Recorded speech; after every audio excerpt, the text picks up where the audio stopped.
A new angle to the story you saw first from 4 News Now today. Public records from Latah County show a connection to the King Road house we never knew about until today. The president of UNI has a family connection to it. In fact, his family used to own it.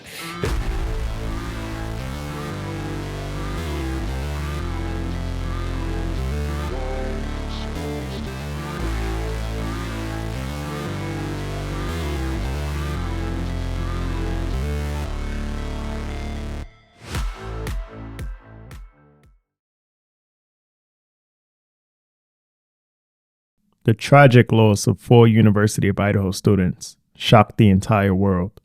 Crimes like that don't just happen to random people out of nowhere.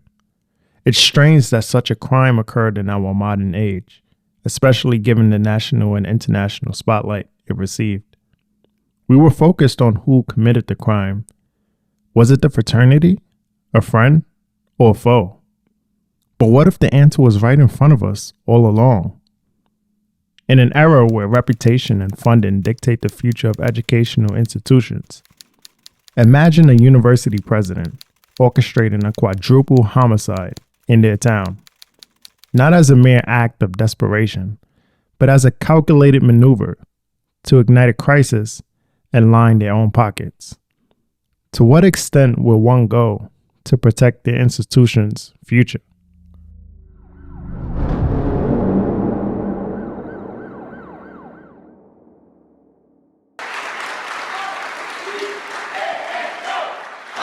Idaho, go, go, go. Wow. Well, thank you for such a warm welcome. And thank you, Don, for the warm welcome.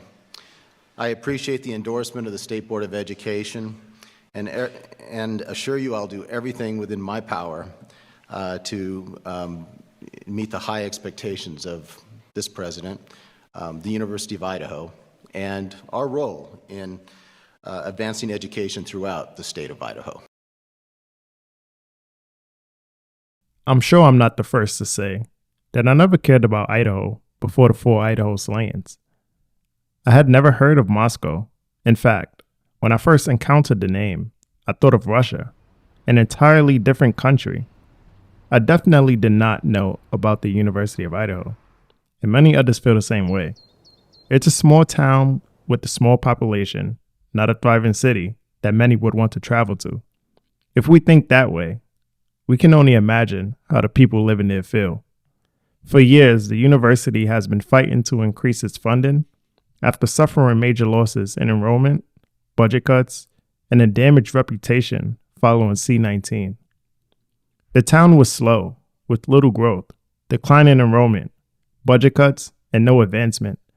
The University of Idaho was on its way to becoming another Mount Ida college, which shut down in 2018 due to financial issues and declining enrollment. It was kind of last second. It wasn't exactly very fair. Students are still reeling, still angry. Mount Ida is closing. UMass Dartmouth is putting out the welcome mat, but that's not going to work for everyone. They told us when we had no other option but to go to the one school that they provided. And what if I don't want to go to that big school? And it doesn't have my major. I'm dental hygiene. Sarah Pruitt is 1 semester away from graduating. She, too, is out of luck. I'm in the funeral program personally, and UMass doesn't have anything for us. The UMass people that I talked to were really nice, but that doesn't give me a major back. In a statement, a Mount Ida spokesperson told News Center 5, "We are working with local colleges to accommodate students who may not have a perfect path within the UMass system to continue their major.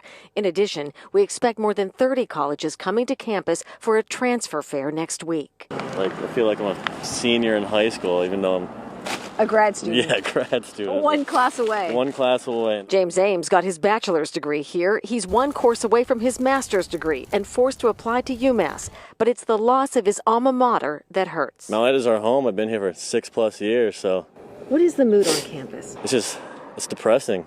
And it's not just students who are stressed. All our advisors, I feel bad for them because even though they're being laid off, they're still putting in the effort to help out all the students. What would a university president do to prevent the institution from becoming like Mount Ida and other colleges on the verge of shutting down? On July 1st, 2019, Scott Green was appointed the 19th president of the University of Idaho. Green graduated from the University of Idaho with a bachelor's in accounting. Before becoming president, Green worked in global finance, operations, and administration out of New York City. The University of Idaho was in a financial hole and needed quick improvement. During Scott's 2019 inaugural address, he emphasized the need to boost the university's reputation to attract more students and increase funding. And a reputation for quality attracts students, which in turn provides more funding and for faculty and programs. It's a virtuous circle. Creating a virtuous self-sustaining circle of success will boost our university and help us achieve our goals. It was no accident that they appointed someone with a background in business and a strong accounting acumen. He was also deeply connected to their Greek life, which means he knew how to navigate the system and keep things discreet. I remember Dean Vetras finding me work at the student union, and my brothers in my fraternity, Kappa Sigma, giving me hashing work in the kitchen. I really like the person that they chose to be our new president. I liked all of our finalists. I think each one of them brought like a unique quality to the table. Green spent a lot of time in Moscow during his childhood because his grandfather worked at the MEM gym. He also attended U of I for undergrad. He was ASUI president and was a member of Kappa Sigma fraternity. I think that there's a lot of excitement to have like a president who is somewhat familiar with what it's like to be a Vandal and what it's like to live in Greek life. He definitely is very connected to this place.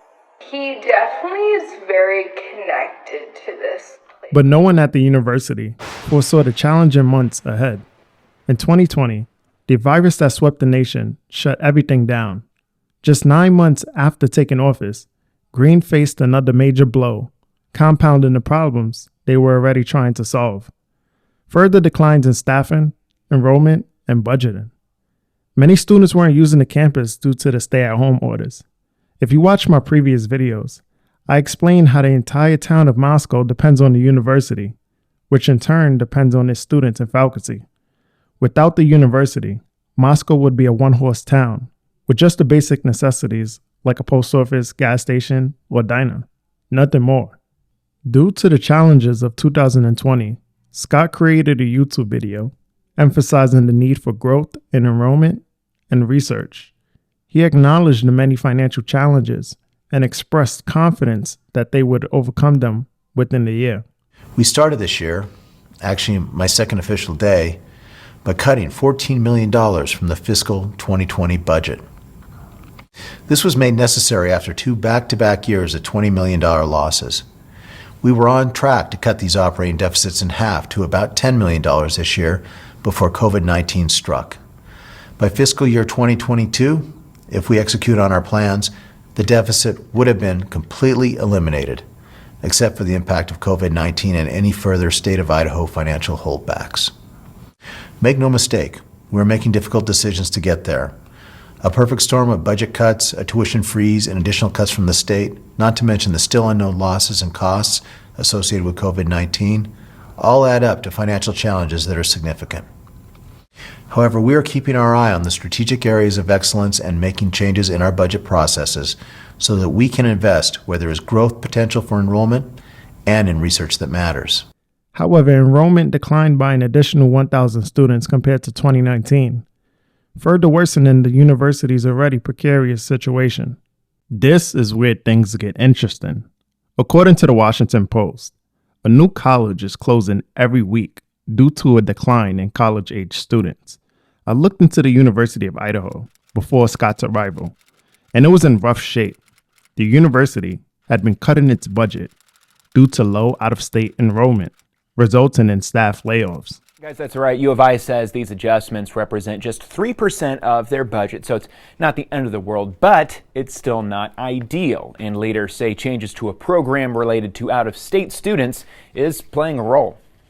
Entirely related to enrollment reductions. There's a good chance that more and more of these students you see on campus in Moscow are from Idaho. That's to be expected at a state school, but some could be from out of state, just not as many as there used to be. And that's a big deal because those kids pay more in tuition. One non-resident student is worth, and by worth I mean only financially, is worth 3 resident students. A very rough and a general description could be this. In-state students pay around $7,000 a year. Out-of-state students pay around $25,000.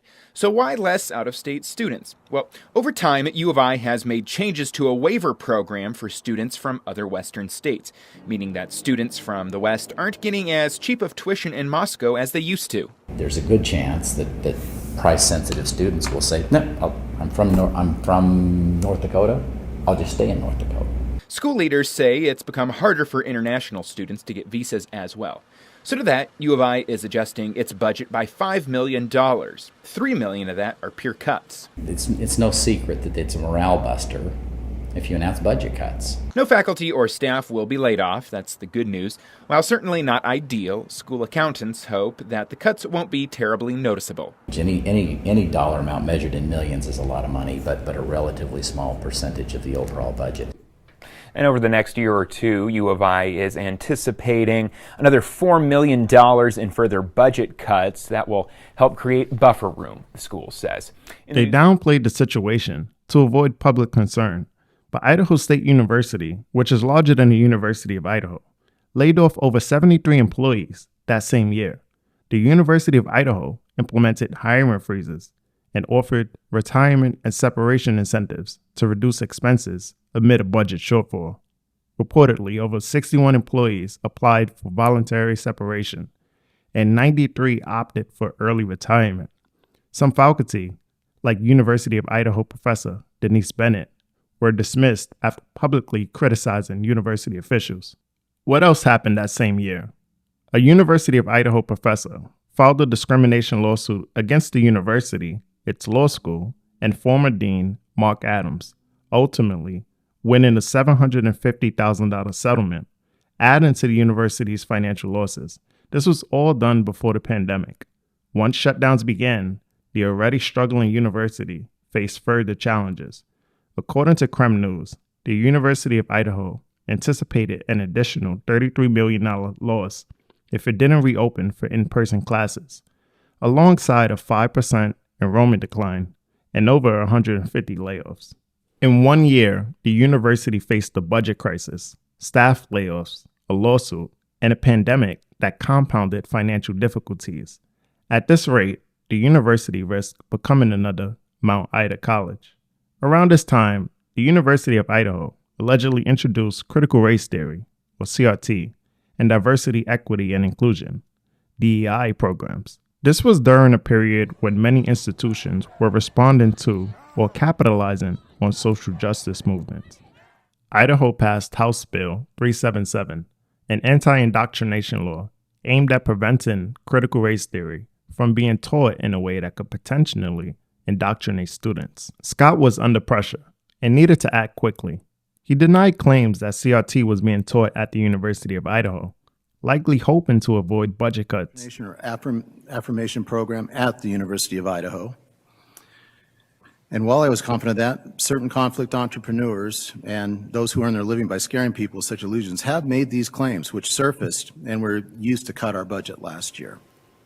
That was University of Idaho President Scott Green, mincing no words in front of the Joint Finance and Appropriations Committee Friday morning. The committee, whose job it is to set budgets. The U of I budget, by the way, got cut $500,000 last year because of accusations of social justice indoctrination in Idaho's institutions of higher learning. Last week, school presidents were back at the State House asking for that money back, and then some. Governor Little proposed a 7.1% increase in higher education spending to $22.3 million, and it would be the largest increase since the mid-'80s. When last year's cut was allowed to go through, based on the belief the University of Idaho was, quote, indoctrinating students with social justice ideology, end quote, President Green, who is a third-generation vandal, didn't believe it.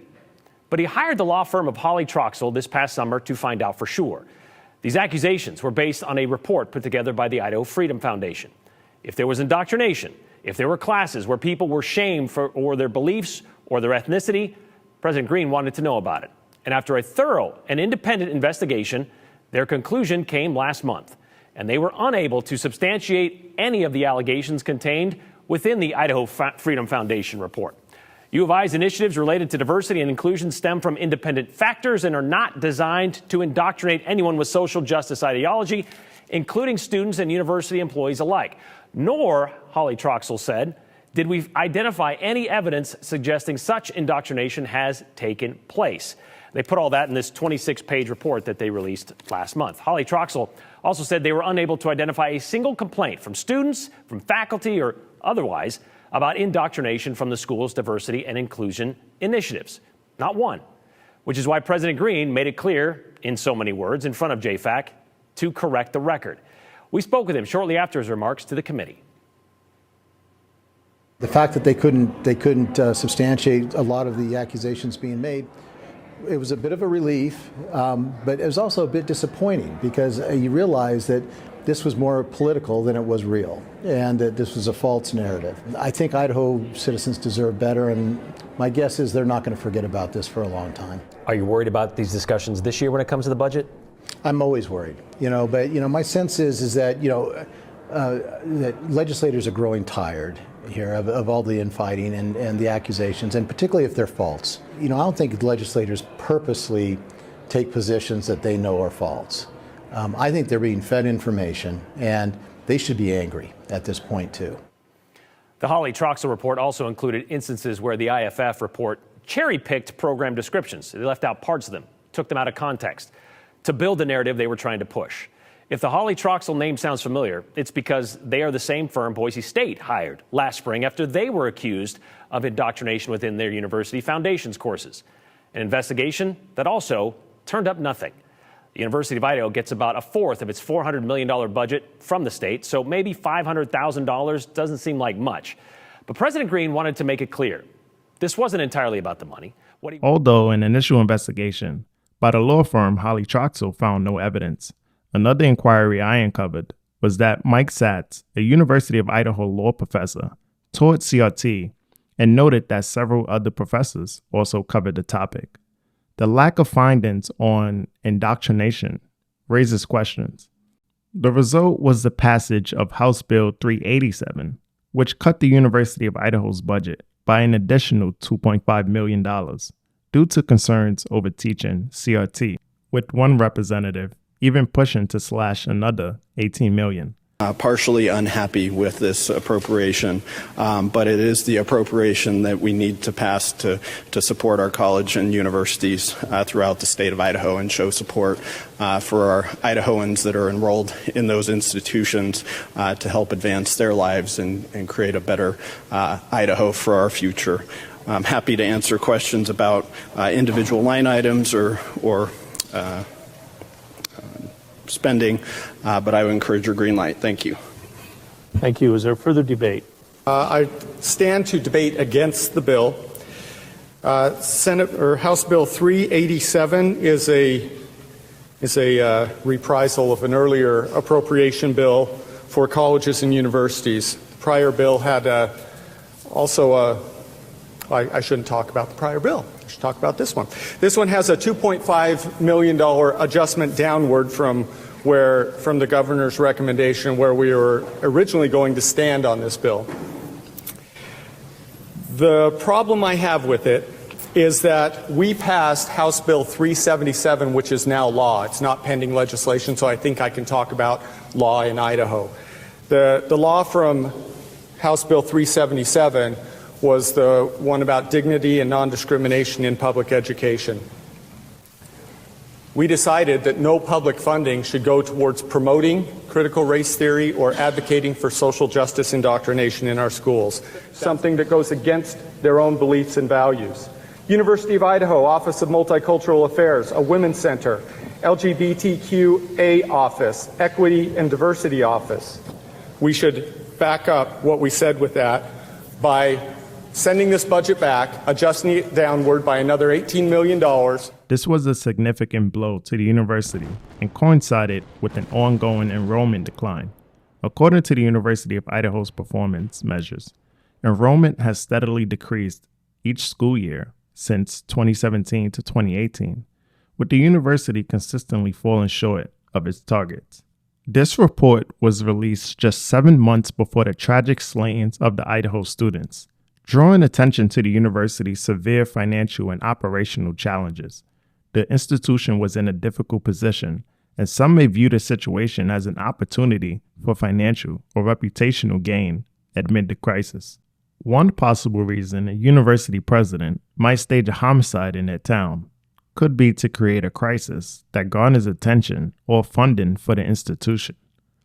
This could potentially lead to increased security measures, grant opportunities, or a heightened sense of urgency in addressing social or safety issues, allowing the president to leverage the situation for financial or reputational gain. The goal might be to present the university as taking a proactive role in solving significant problems, thus attracting support from donors, the government, or other stakeholders.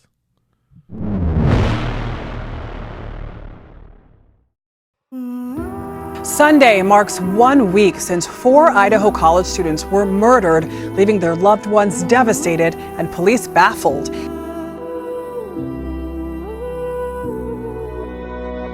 He doesn't have to go up the steps.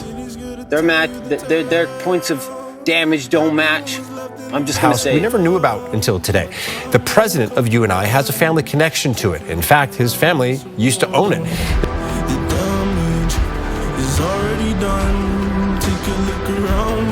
They say they can see 4 people jogging away from the murder house.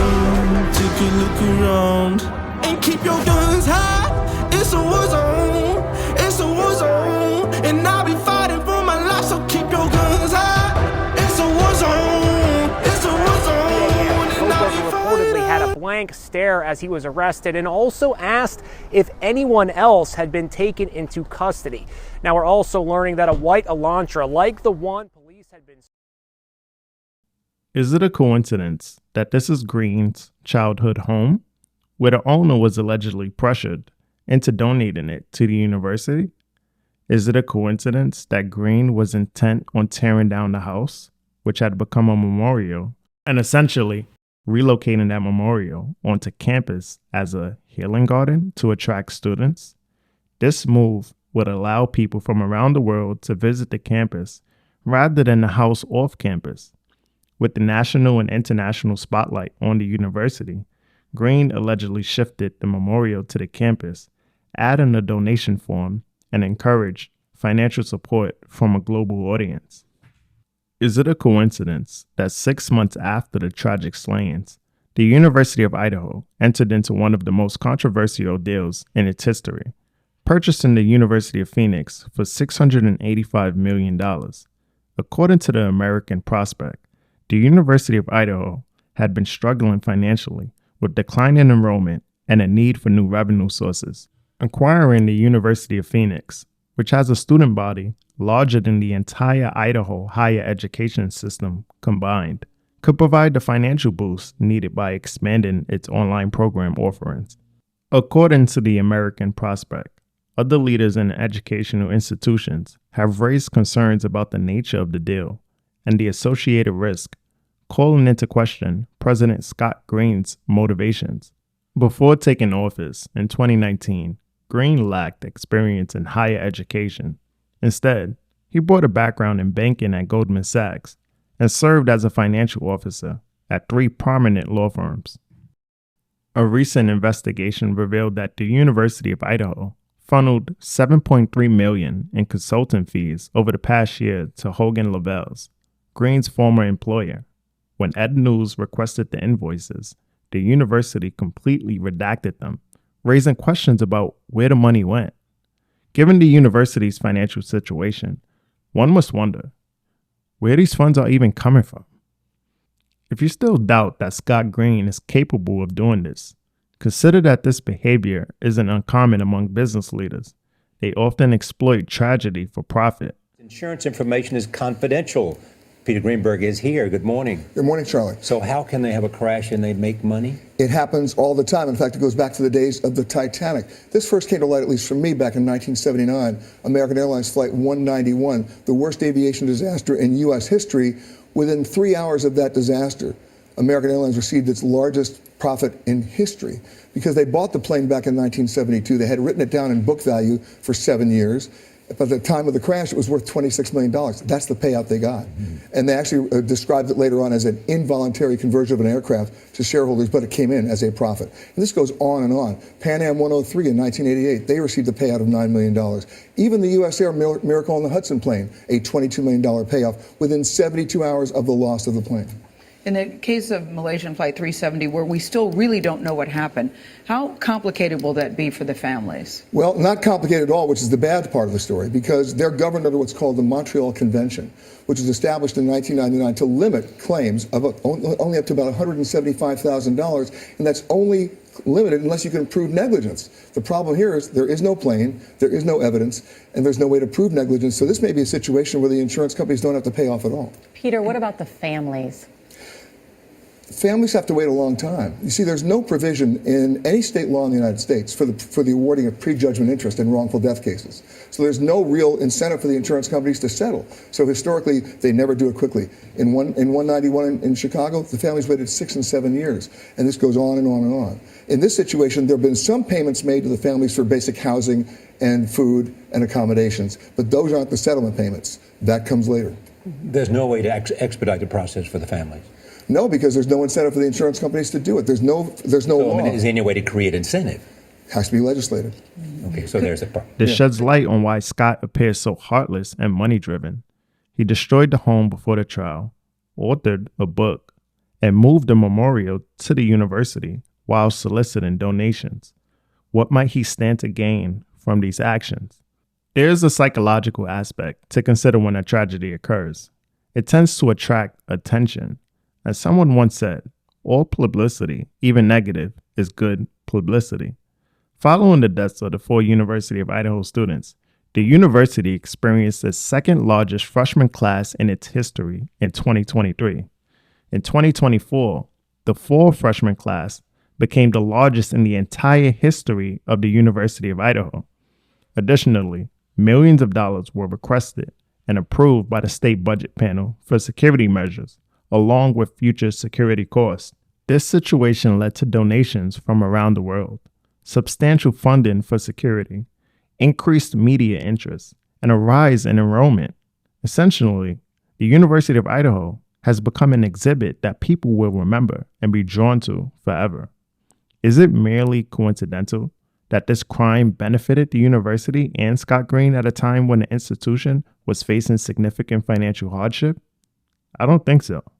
While it remains unclear how this was orchestrated, I am continuing my investigation and will keep a close watch on developments. Remember, events like this don't just happen. Consider this. Why is he present at all of the press conferences and in front of the cameras? As a university president, what is his connection to this case?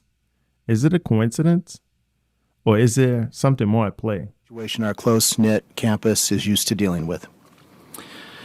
First, my deepest condolences to the families.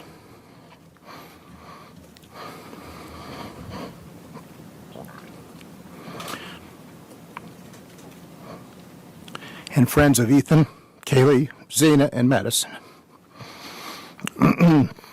Excuse me.